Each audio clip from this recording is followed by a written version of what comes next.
முருகனோட 6 படை வீடுகளோட தனி பெருமைகள் என்னன்னு தெரியுமா? வாங்க பார்க்கலாம். முருகனுக்கு 6 படை வீடுகள் இருக்கு. திருப்பரங்குன்றம், திருச்செந்தூர், பழனி, சுவாமிமலை, திருத்தணிகை, பழமுதிர்ச்சோலை. இவற்றின் பெருமைகள் என்ன என்பதை பார்ப்போம். முருகன் என்றாலே அழகும் அறிவும் சேர்ந்த உருவம்தான் நம் கண்ணுக்கு முன்னாடி வரும். முருகப்பெருமானின் திருவிளையாடல்களும் அவரின் தோற்றமும் மனிதர்கள் வாழ்க்கையில் உணர்ந்து கொள்ள வேண்டிய வாழ்க்கை தத்துவத்தை உணர்த்துவதாக அமைந்துள்ளது.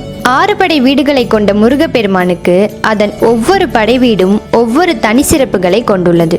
முதல் படை வீடு. 6 படை வீடுகளில் முதல் படை வீடான திருப்பரங்குன்றம் முருகன் கோவிலில் முருகன் சூரபத்மனை போரில் வென்ற பின்னர் இந்திரன் தன் மகள் தெய்வானையை முருகனுக்கு மணமுடித்து தருகிறார். இங்கு தெய்வானையுடன் மணக்கோலத்தில் காட்சியளிக்கிறார் முருகன்.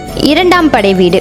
முருகனின் 2ஆம் படை வீடான திருச்செந்தூர் கடலோரத்தில் அமைந்துள்ளதால் திருச்சிலவாய் என்றும் ஜெயந்திபுரம் என்றும் பெயருண்டு. இங்கு முருகப்பெருமான் சூரபத்மனை அழித்ததாக கந்த புராணம் கூறுகிறது. இது குரு ஸ்தலமாகவும் விளங்குகிறது. 3ஆம் படை வீடு. முருகனின் 3ஆம் படை வீடான பழனி சித்தர்கள் வாழ்ந்த புண்ணிய பூமியாகும். பழனி முருகர் சிலை போகர் சித்தரால் நவபாஷணத்தால் உருவாக்கப்பட்டது. ஞானப்பழம் அடைய வேண்டிய போட்டியில் தமையன் பிள்ளையாருடன் தோற்ற கோபத்தில் பழனியில் தண்டாயுதபாணியாக காட்சி தருகிறார். இவரின் தோற்றம் உலக உண்மைகளை உணர்த்தும் வகையில் அமைந்துள்ளது. 4ஆம் படை வீடு. தன்னை விட தன் பிள்ளைகள் அறிவுடையவர்களாக இருப்பது தந்தைக்கு மகிழ்ச்சியை தரும். அது மனிதர்களுக்கு மட்டுமல்ல, இறைவனுக்கும் அப்படித்தான் போலும். தன் பிள்ளையின் வாயால் பிரணவ மந்திரத்தின் பொருளை கேட்க பிள்ளையை குருவாக ஏற்று தான் சீடனாக அமர்ந்து குருவின் விளக்கத்தை கேட்ட இடம்தான் சுவாமிமலை. அதனால் இந்த சுவாமிமலை முருகனுக்கு சிவகுருநாதன் என்ற பெயரால்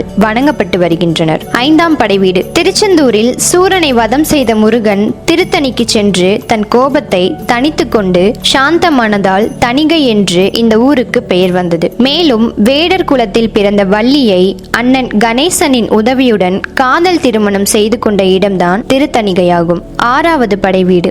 6 படை வீடுகளில் கடைசியாக வரும் படை வீடு சோலைமலையாகும். இங்கு அவ்வை பாட்டியிடம் சுட்ட பழம் வேண்டுமா சுடாத பழம் வேண்டுமா என்று கேட்ட முருகனின் ஞானத்தை பார்த்து நீ சாதாரண மானிடராக இருக்க முடியாது என தெரிந்து கொண்டார். இந்த திருத்தலத்தில் உலக வாழ்க்கைக்கு தேவை கல்வி அறிவு மட்டும் போதாது, இறையருள் என்ற மெய்யறிவை உணர வேண்டும் என்பதை தன் திருவிளையாடலால் உணர்த்திய இடம்.